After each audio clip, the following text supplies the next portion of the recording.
Hello friends, ನಾನಿವತ್ತು ನಿಮಗೆ ಡಿಫ್ರೆಂಟಾಗಿ ಬದನೆಕಾಯಿ ಪಲ್ಯ ಮಾಡೋದನ್ನು ತೋರಿಸ್ತೇನೆ. ತುಂಬ ರುಚಿಯಾಗಿರುತ್ತೆ. ಈಗ ನಾನು ಬಾಣಲೆ ಬಿಸಿ ಮಾಡ್ಕೊಂಡಿದ್ದೇನೆ, ಅದಕ್ಕೆ ಸ್ವಲ್ಪ ಎಣ್ಣೆ ಹಾಕ್ಕೊಳ್ತಾ ಇದ್ದೇನೆ. ಸ್ವಲ್ಪ ಎಣ್ಣೆ ಹೆಚ್ಚೇ ಬೇಕು ಇದಕ್ಕೆ. ಈಗ ನಾನು ಇದಕ್ಕೆ ಸ್ವಲ್ಪ ಸಾಸಿವೆ ಹಾಕ್ಕೊಳ್ತೇನೆ.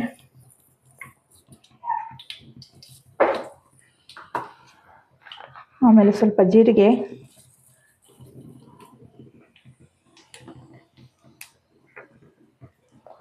ಆಮೇಲೆ ಸ್ವಲ್ಪ ಈರುಳ್ಳಿ,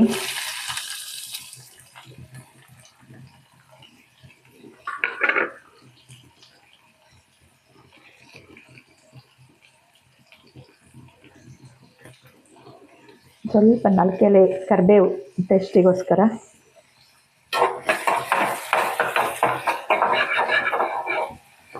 ಇದು ಚೆನ್ನಾಗಿ ಹುರ್ಕೋಬೇಕು. ನಿಮಗೆ ನಾನಿವತ್ತು ಬದನೆಕಾಯಲ್ಲಿ ಸ್ವಲ್ಪ ಡಿಫ್ರೆಂಟಾಗಿ ಮಾಡುವಂಥ ಬದನೆಕಾಯಿ ಪಲ್ಯನ ತೋರಿಸ್ತೇನೆ. ಕೊನೆವರೆಗೂ ನೋಡಿ, ಗೊತ್ತಾಗುತ್ತೆ ಅವಾಗ. ಸಾಮಾನ್ಯವಾಗಿ ಯಾರೂ ಮಾಡಿರ್ಲಿಕ್ಕಿಲ್ಲ. ಇದು ನಮ್ಮ ಕರಾವಳಿ ಕಡೆ, ಮಲೆನಾಡು ಕಡೆಗೆಲ್ಲ ಮಾಡ್ತಾರೆ. ನಿಮಗೂ ಇಷ್ಟ ಆಗ್ತದೆ. ಒಂದ್ಸಲ ತಿಂದರೆ ಮತ್ತೆ ತಿಂತಾ ಇರಬೇಕು ಅನಿಸ್ತದೆ. ಇದಕ್ಕೆ ನಾನೀಗ ಟೊಮೆಟೊ ಹಾಕ್ಕೊಳ್ತೇನೆ, ಸಣ್ಣದಾಗಿ ಹೆಚ್ಕೊಂಡಿರೋಂಥ ಟೊಮೆಟೊ. ಇದು ಕೂಡ ಚೆನ್ನಾಗಿ ಬಾಡಿಸ್ಕೋಬೇಕು. ಇದಕ್ಕೆ ಸ್ವಲ್ಪ ನಾನು ಅರಿಶಿನ ಪುಡಿ ಹಾಕ್ಕೊಳ್ತೇನೆ.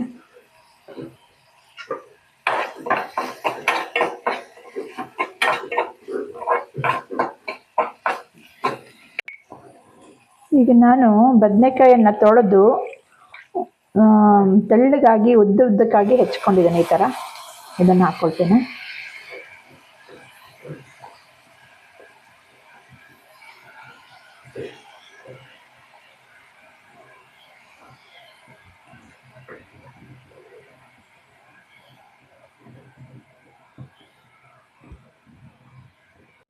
ಇದೀಗ ನಾವು ಚೆನ್ನಾಗಿ ಇದ್ರ ಜೊತೆಗೆ ಮಿಕ್ಸ್ ಮಾಡ್ಕೋಬೇಕು.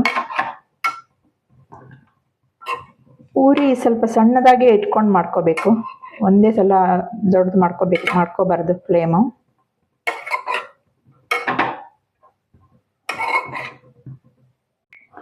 ಇದಕ್ಕೆ ನಾನು ಸ್ವಲ್ಪ ನೀರು ಹಾಕ್ಕೊಳ್ತೇನೆ. ಅದು ಬೇಯಬೇಕಲ್ಲ, ಸ್ವಲ್ಪ ಬೇಗ ಬೇಯುತ್ತೆ ಇದು.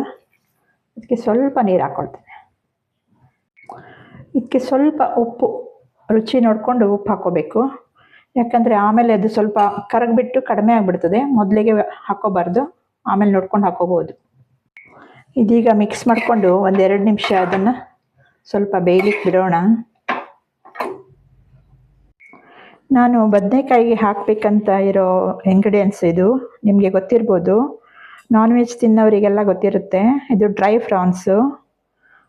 ಇದು ಕರಾವಳಿ ಕಡೆಯಲ್ಲಿ, ನಮ್ಮ ಮಲೆನಾಡು ಕಡೆಗೆಲ್ಲ ಚೆನ್ನಾಗಿ ಉಪಯೋಗಿಸ್ತಾರೆ. ಎಲ್ಲ ಕಡೆಯೂ ಯಾವುದೇ ಸಾರು ಮಾಡುವಾಗ, ಪಲ್ಯ ಮಾಡುವಾಗ ಇದ್ರದ್ದೇ ಡ್ರೈ ಪಲ್ಯನೂ ಮಾಡ್ತಾರೆ.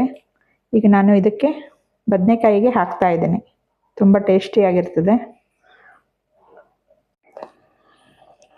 ಈಗ ನಾನು ಇದನ್ನು ತೊಳೆದು 2 ಸಲ ಚೆನ್ನಾಗಿ ಸ್ವಲ್ಪ ಹೊತ್ತು ನೆನೆಸಿಟ್ಕೊಳ್ತೇನೆ.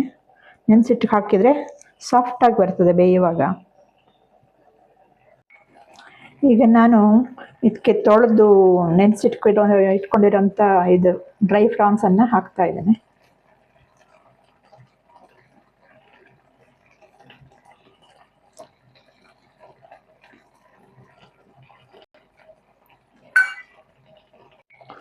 ಇದಕ್ಕೆ 1 ಚಮಚದಷ್ಟು ಖಾರದ ಪುಡಿ ಹಾಕ್ತಾ ಇದ್ದೇನೆ.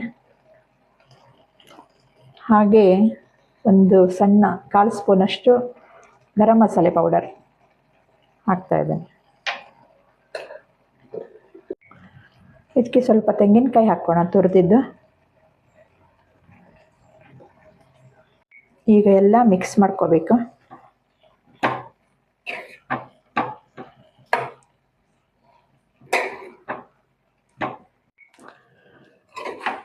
ಎಲ್ಲ ಮಿಕ್ಸ್ ಮಾಡ್ಕೋಬೇಕು ಚೆನ್ನಾಗಿ.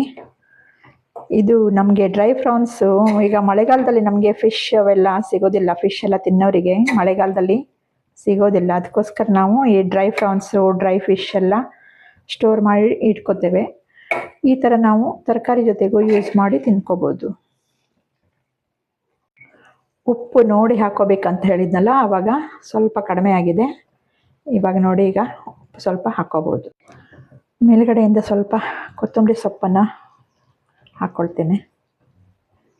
ಕೊತ್ತಂಬರಿ ಸೊಪ್ಪು ಎಲ್ಲದಕ್ಕೂ ಯೂಸ್ ಮಾಡ್ಬೋದು, ಏನೂ ಅಪಾಯ ಇಲ್ಲ. ಅದರಿಂದ ಒಳ್ಳೆಯದೇ ಆರೋಗ್ಯಕ್ಕೆ. ಕೊತ್ತಂಬರಿ ಸೊಪ್ಪು ಎಲ್ಲಾದರೂ ಯಾವುದೇ ಅಡುಗೆಯಲ್ಲೂ ಯೂಸ್ ಮಾಡ್ಬೋದು. ಈಗ ಇದು ಆಗ್ತಾ ಬಂದಿದೆ, ಮುಗಿತಾ ಬಂತು, ಇದು ಬೇಯ್ತಾ ಇದೆ. ಇನ್ನೊಂದು 2 ನಿಮಿಷದಲ್ಲಿ ರೆಡಿ ಆಗ್ತದೆ. ಈಗ ನಾನು ಬದನೆಕಾಯಿ ಪಲ್ಯವನ್ನು ಚಪಾತಿ ಜೊತೆಗೆ ತಿನ್ನಲಿಕ್ಕೆ ರೆಡಿಯಾಗಿದೆ. ಸರ್ವ್ ಮಾಡ್ತಾ ಇದ್ದೇನೆ.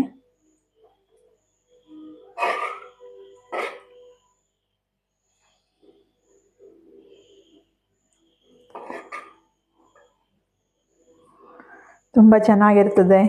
ನೀವು ಮಾಡಿ ನೋಡಿ, ತಿಂದು ಹೇಳಿ ಹೇಗಿದೆ ಅಂತ.